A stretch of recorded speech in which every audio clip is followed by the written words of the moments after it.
Hi, this is Rizwan and you're watching the Indian Weekender.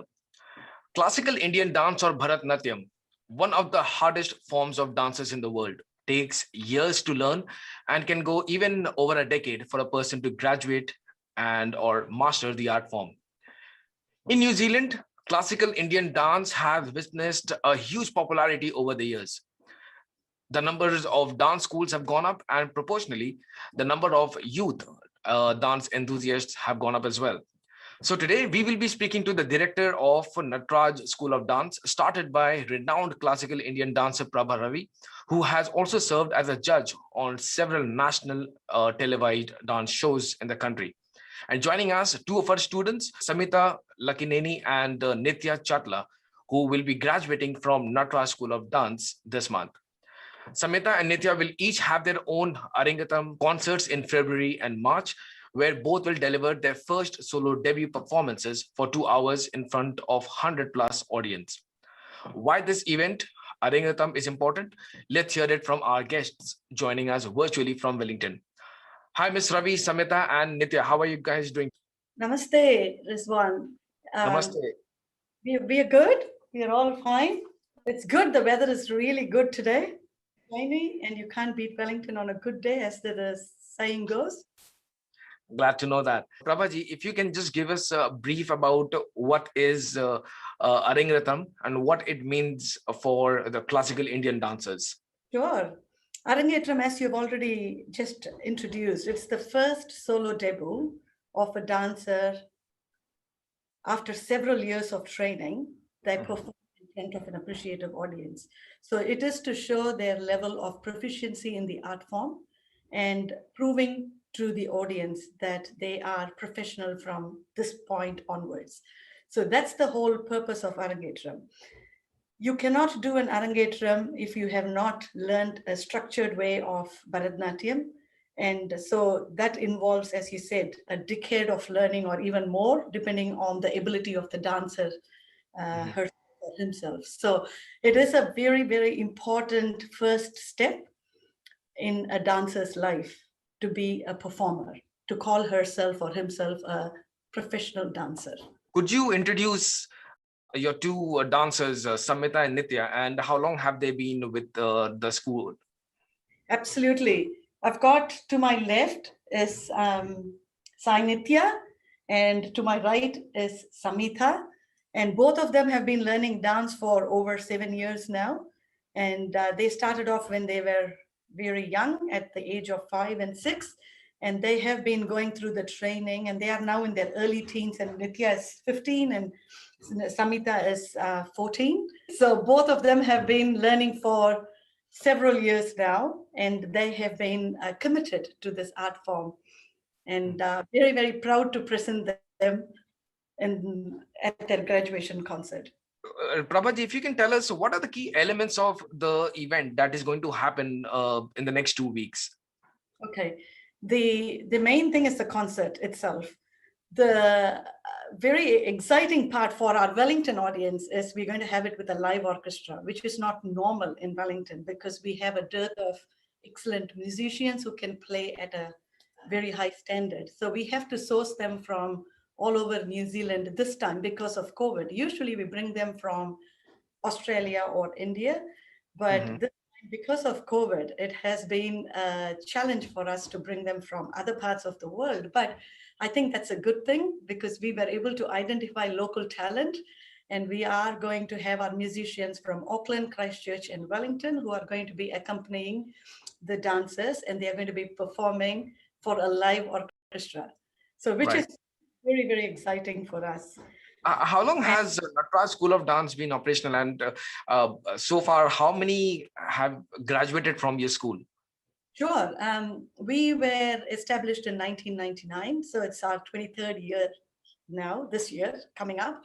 And in this 23 years, Nithya will be my 7th student, and Samita will be my 8th student graduating.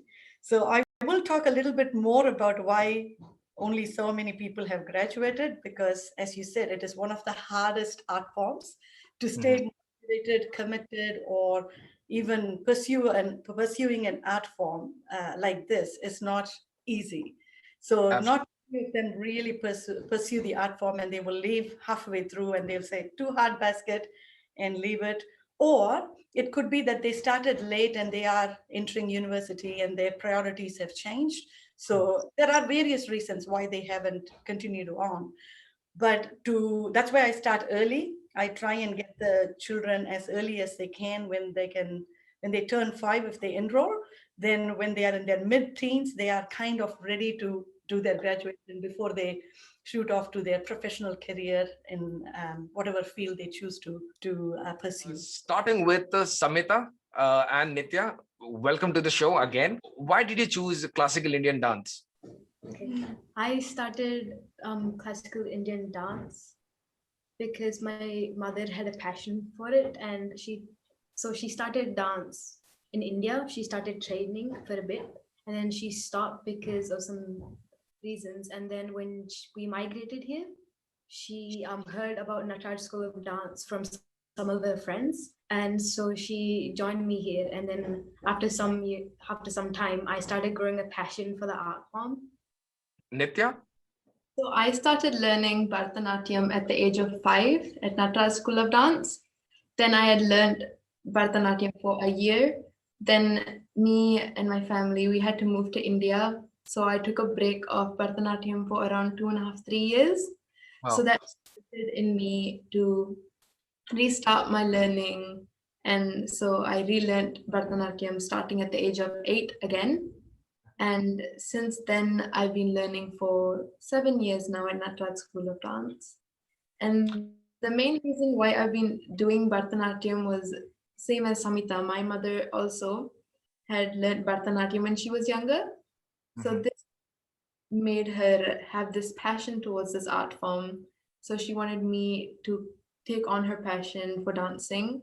And as the years went by, my passion for Bharatanatyam grew as well. According to you, what are the most challenging parts of taking up this dance form? I mean, starting from the initial years, now you might have mastered certain segments of it.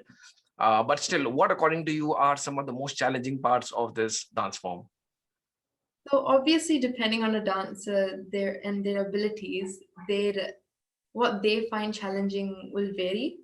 But however, for me, I think in this dance form, a key component is stamina and flexibility. Having those two is quite important, especially when doing an Arengatram. You're going to be dancing for quite a long time. So stamina is something that is a must. And personally, at the start, I would say I had quite a bit of trouble with stamina. But again, with lots of practice and hard work, I think I've been getting better and better and ready for my Arengatram. All right, Samita, what were the challenges for you? Some challenges for me would be once again stamina and maybe half sitting. I improved on those over time, and especially during the past 1 year of training, I compared to what I've been dancing before. I find myself that I have improved a lot more in those elements, and really ready to do my Arengatram now.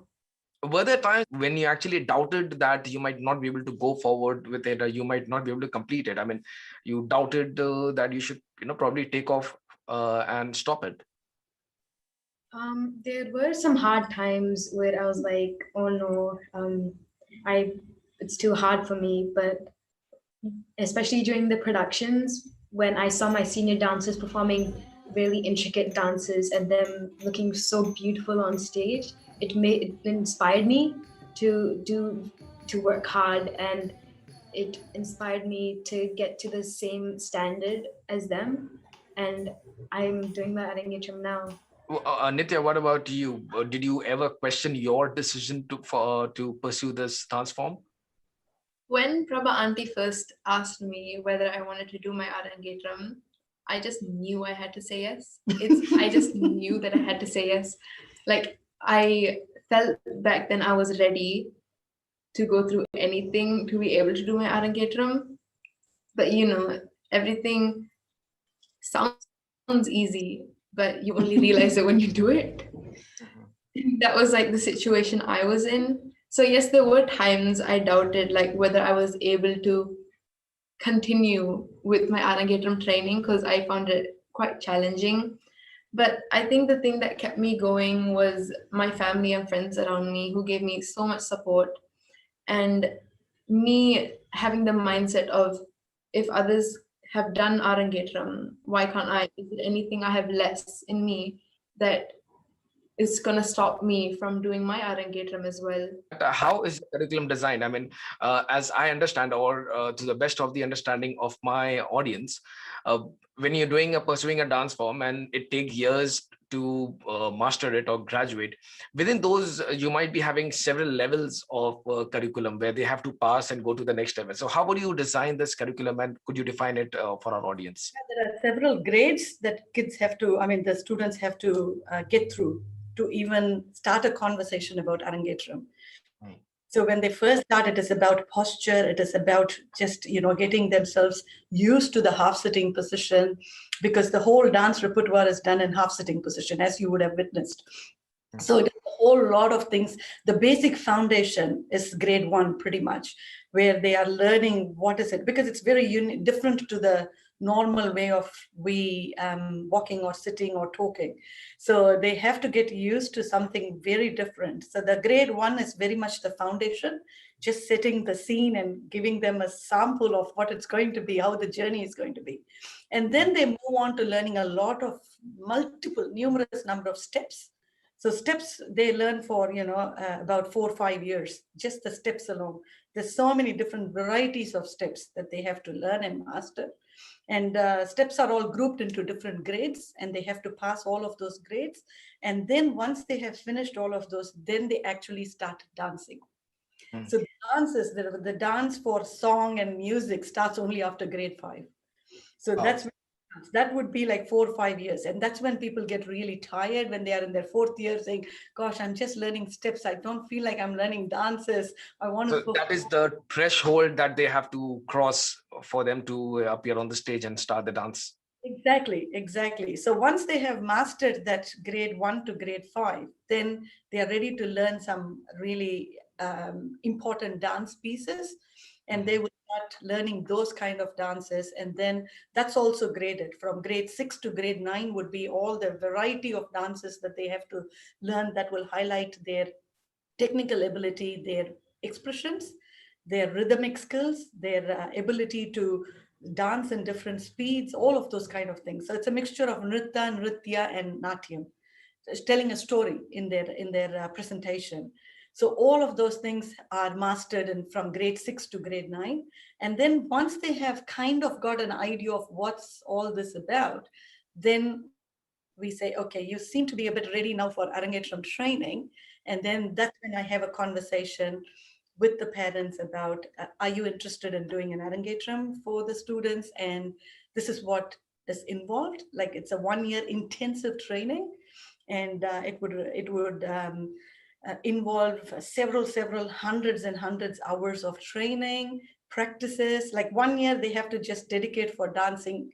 And I tell them, drop all your other classes except your school and dance for just this year. Sacrifice it so that you are able to build your fitness, your dancing, everything. You're constantly improving. Quality Also has have a lot of theory classes attached to it, because what they are doing on the stage is mostly practical. So do you give them theory tests, or do they have to go and study something?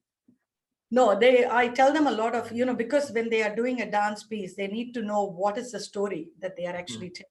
A lot of mythology, a lot of cultural aspects of it, why we do certain things in certain ways, why is this Rama story here coming this way, or, there's so much knowledge that I have to share with them to be able to actually do it with that same expression and that emotion. So those kind of things are part of that training. But the theory aspect of it, I usually do it later on. I don't do it during the Arangetram practice, but it will be after that, where they learn about the different talams and all the different aspects of Bharatnatyam, the theory aspects of it.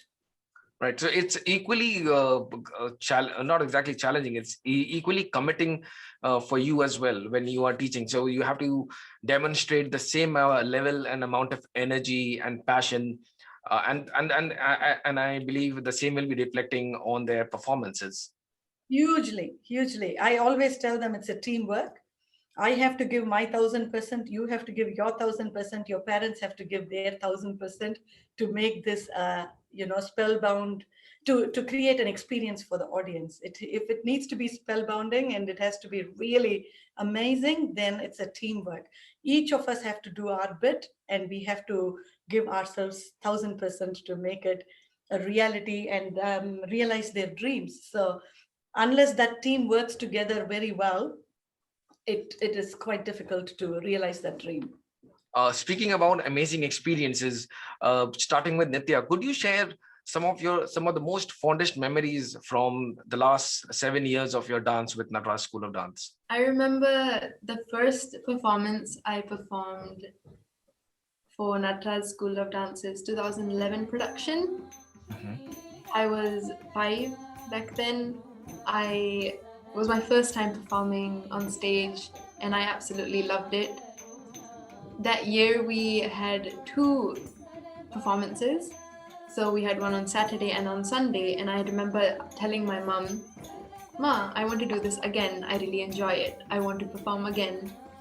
And so we did have a chance of performing the next day, since there were 2 shows on Saturday and Sunday. And I still remember asking my mom whether I could keep dancing, because I just loved the experience of being on stage and dancing.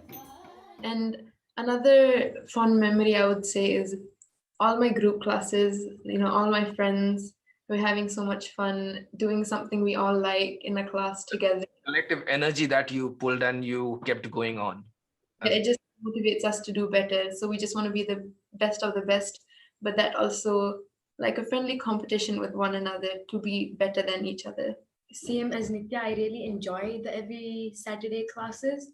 It's like time for me to bond with all my dance mates, and me to bond a bit more with Prabha Auntie, and just having fun while we dance and while we work hard.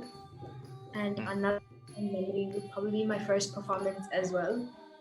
It was my first ever time on stage, and my first time doing my hair properly, wearing a white lehenga, I think, and me putting on makeup for the first time. It was a lot for me to take in, and a lot of stuff going on me, a lot of jewelry that I don't like to wear. It was all a lot, but the experience on stage was amazing. I really enjoyed it, and I wanted to do it again and again. I wanted to keep performing. Prabhaji, if I can just interject here, if you can enlighten us with this, that while they are learning, does this dance form have a lot of spiritual connection? How does it actually help them grow spiritually? Huge. It's a divine art form, and it's got a spiritual. It's a yoga on its own. We call it Bharata Yoga. Actually, some of them actually call it Bharata Yoga, because it calms you. If you start to really enjoy it and you start feeling the emotion and the Bhakti Bhavam is very important in Bharatnatyam. And when you start, performing and you start experiencing that Bhavam within you, it calms your mind. It makes you very peaceful within. And after dance classes, I've noticed a lot of our children are even more energetic. Usually they should be tired and they would be run down, but I would see that these that momentum and chatting and things like that, and I would wonder, after such a hard class, when especially at a senior level, they would be fully motivated. And I think it is because of that spiritual experience that they get, apart from the social aspect of it, that they are with their friends. But I think it's an energy that is just drawn from the art form itself. And the songs are just absolutely gorgeous songs, beautiful songs. And it's all Bhakti Bhavam again. Most of the songs are Bhakti Bhavam. So when a dancer dances for it, irrespective of they belong to that culture or not, I've got students from multi-ethnic background, not necessarily just multi-religious background, multi-ethnic background. I've got Christians, I've got Muslims, I've got Sikhs, I've got Buddhists, I've got Punjab, a whole range of different religious, but they all say they connect to this art form because it is very special. The songs make them very energized. So it is a spiritual art form, definitely, no doubt about that. And I'm seeing that I experience it from my students' performance every single class that I'm with them. Right. You must be really proud seeing your students performing and graduating now, and then some of them even performing on a national level. Absolutely. That's the proudest moment for a teacher. I think that's why they call medical profession and teaching profession noble professions, because it gives you immense satisfaction when you give life and you are making a difference in your students' life. And when they are on stage, I tell lots of my colleagues and my work colleagues and my family that when I see them on stage, even you give me a crore of rupees, it cannot match the satisfaction that I would get. It's the Absolutely. proudest moment for a teacher to see their students perform so well and being uh, recognized for their hard work and their commitment and their presentation. So I can't be more proud than that minute. Absolutely. So thank you so much, Prabhaji, for enlightening us and with the knowledge about classical Indian dance. And Samita and Nithya, congratulations for on your graduation, which is barely a weekend too from here. So Prabhaji, could you tell us when is the graduation for Samita and Nithya, and where is it happening? Sure. Nitya's is on the 28th of February at the Little Theatre Lower Hat with a live orchestra. Fingers crossed that they are able to still travel from Auckland and Christchurch. And we are praying and keeping everything crossed so that we don't have any lockdowns or shutdowns. And then 7th of March is Samitha's at the same Little Theatre Lower Hat. And one of the things that I really want to share is last year being a very difficult year with COVID, many of the dances that they learned and the training that they had to go through was online. So it was not face-to-face class. It's a big feat. A big challenge. I would say one of the challenges for me as a teacher teaching online and trying to explain the movement or the expression or the story. And they picking it up as young children as well, from on in an online platform wasn't the best way of doing it, but we still made it, and we are so glad that we are able to. You're also having a third student who's graduating, but later this year, isn't it? We have another student graduating on the 27th of June, and then one more early March next year. So Wow. all of them are going through their intensive training, and they started it last year. So a lot of online classes, face-to-face classes. I'm so glad that we are in New Zealand, that only 3 months we had to do online lessons, and then we could move to Back on face. the stage. That's a real blessing, and I can be grateful to God and for his blessings. Thank you, Rizwan. I would also like to take this opportunity to thank Indian Weekender for interviewing us and also having a chat with us about this Arengatram, which is wonderful. And we look forward to working again with you in the future. Thank you so much, Samita, Nithya, and of course, Prabhaji, for giving us your time and telling us more about the dance form. A lot of our viewers would have enjoyed this great conversation that we had. For any information about the dance or about the school or the Arengatram that is happening, you can contact both. You can contact Natraj School of Dance or Prabha Ravi. Their information will be there on their Facebook page and probably on the website. Thank you so much for joining us, guys, and thank you so much for joining us, audience. We will bring such more stories for you from the community. Thank you so much for watching. This is Rizwan from the Indian Weekend.